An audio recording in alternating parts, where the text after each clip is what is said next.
مسئله 375. توی این مسئله یک مجموعه داریم که تحت گشتاور 30 نیوتن متری قرار داره و با یک میله نگه داشته شده.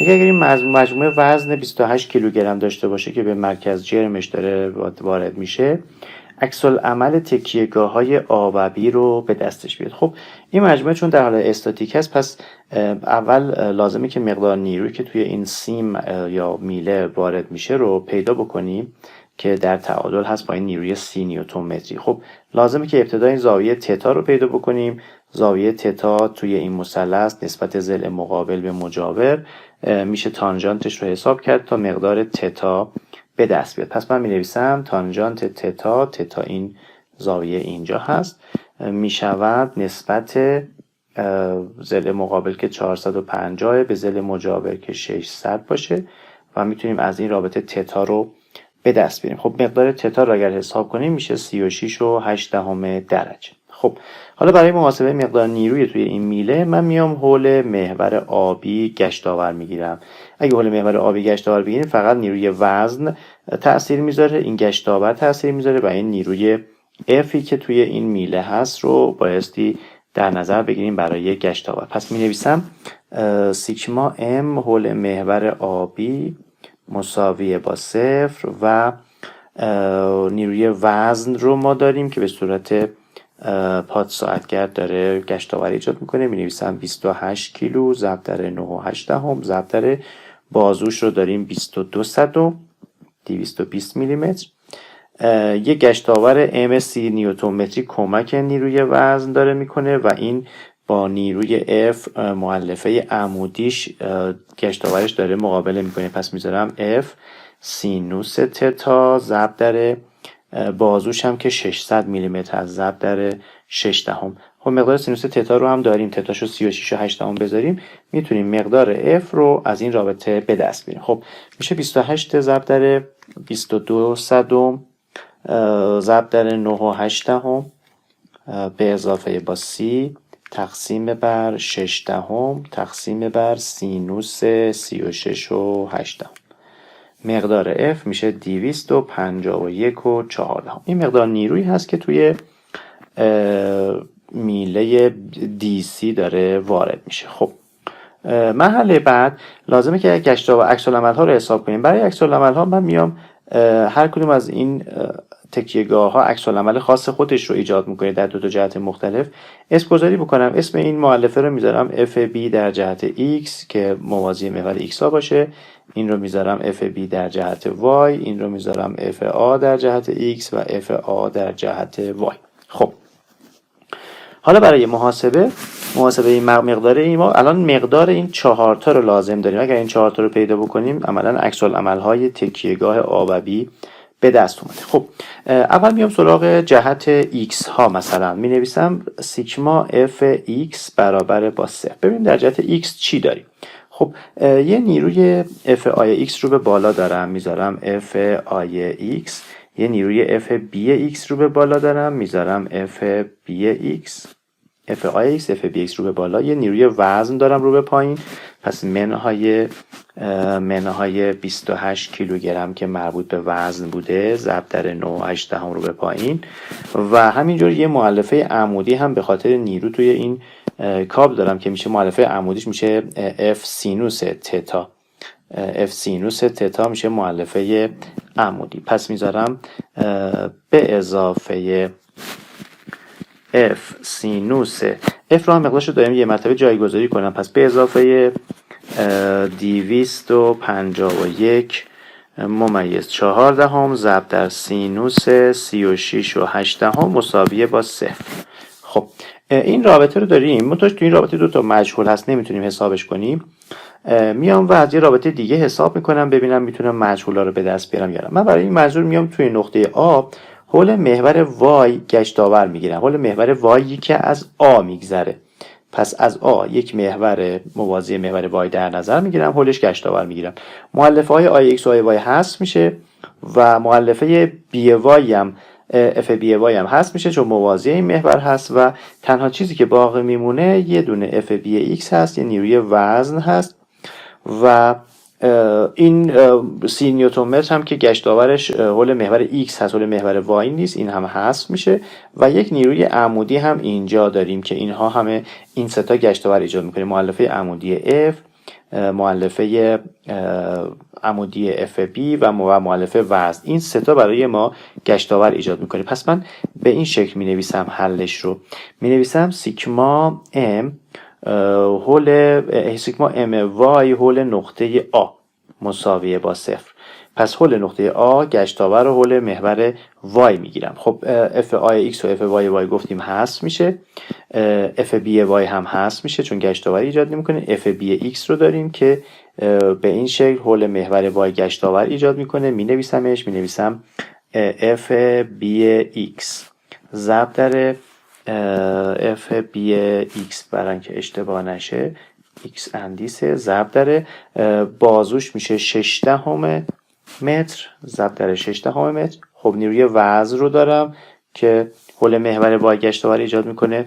مقدار نیروی وزن معکوس این مقدار FBX بود، پس منهای 28 کیلو ضرب در 9.8 ضرب در بازوش هم 3 هست تا محور تا نقطه آب، پس ضرب در 3 و یک مؤلفه عمودی هم اینجا داریم که مقدارش هست، این هم علامت مثبت هست گشتاورش، پس میذارم به اضافه F مون که هست 251.4 ضرب در سینوس تتا که مؤلفه عمودی رو به ما بده ضرب در سینوس 36.8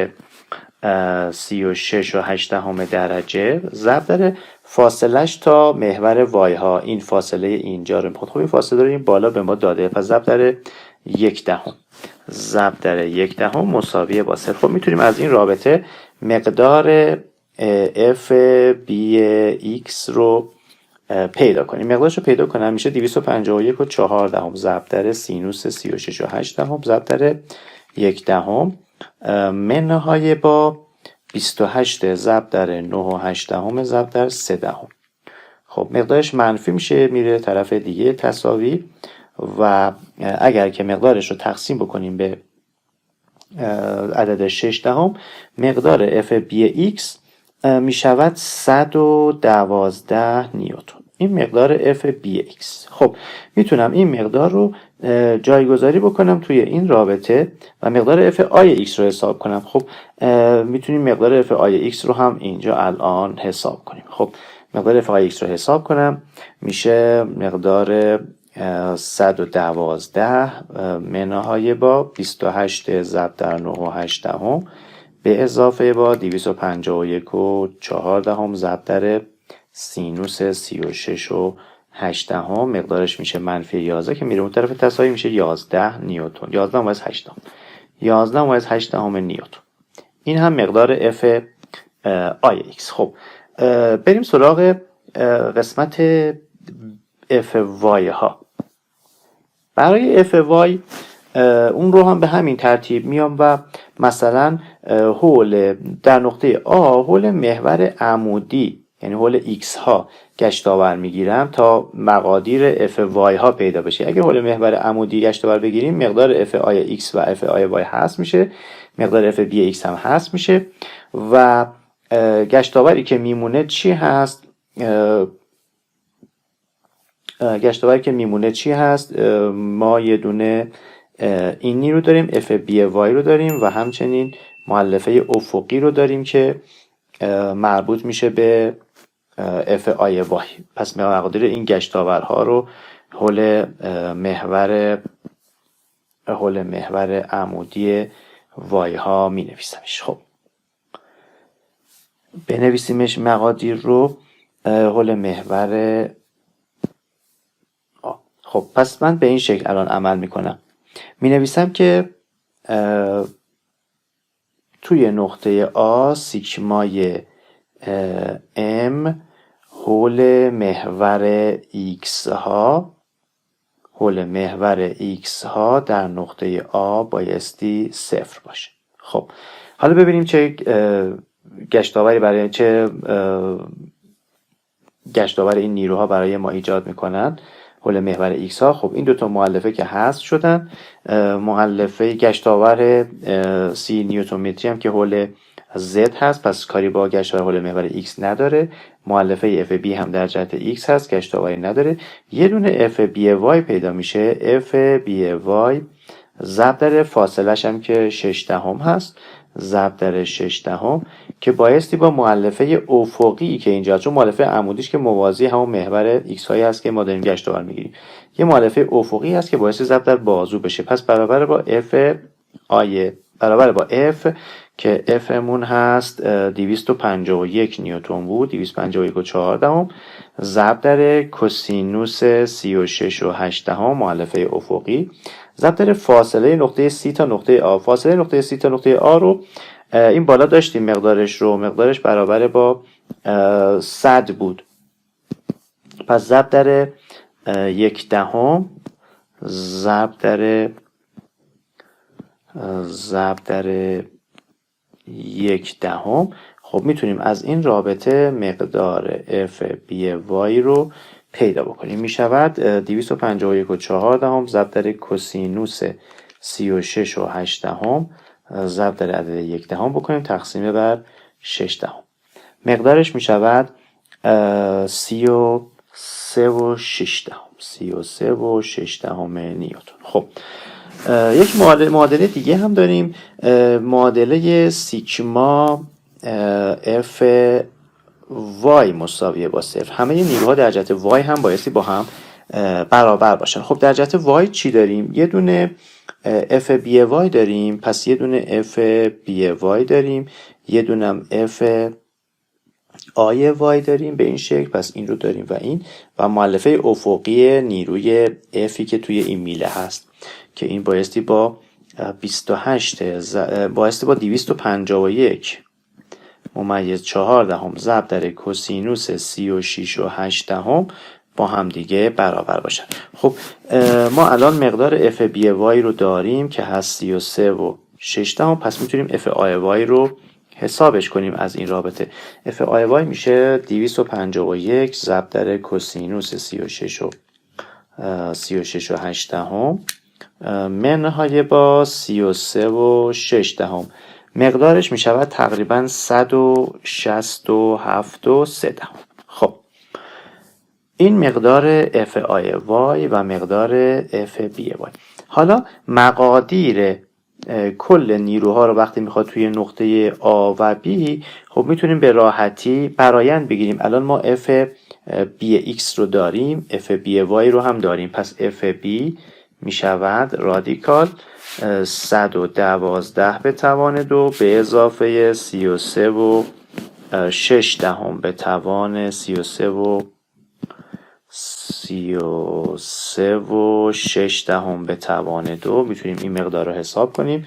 112 به توان 2 به اضافه 33.6 به توان 2 رادیکال ازش بگیریم میشود 116.9 نیوتن. و مقدار F A رو هم اگر بخوایم حساب کنیم، ما یه F I X داریم که 11.8 به توان 2 میشه و یه F آی وای هم داریم به اضافه 167.3 به توان 2. خب میتونیم مقدار F وای رو هم حساب کنیم. 11.8 به توان 2 به اضافه 167.3 به توان 2 ازش رادیکال بگیریم میشود 167.7 نیوتن. به این وسیله تونستیم عکس‌العمل‌های تکیهگاه A و B رو پیدا کنیم.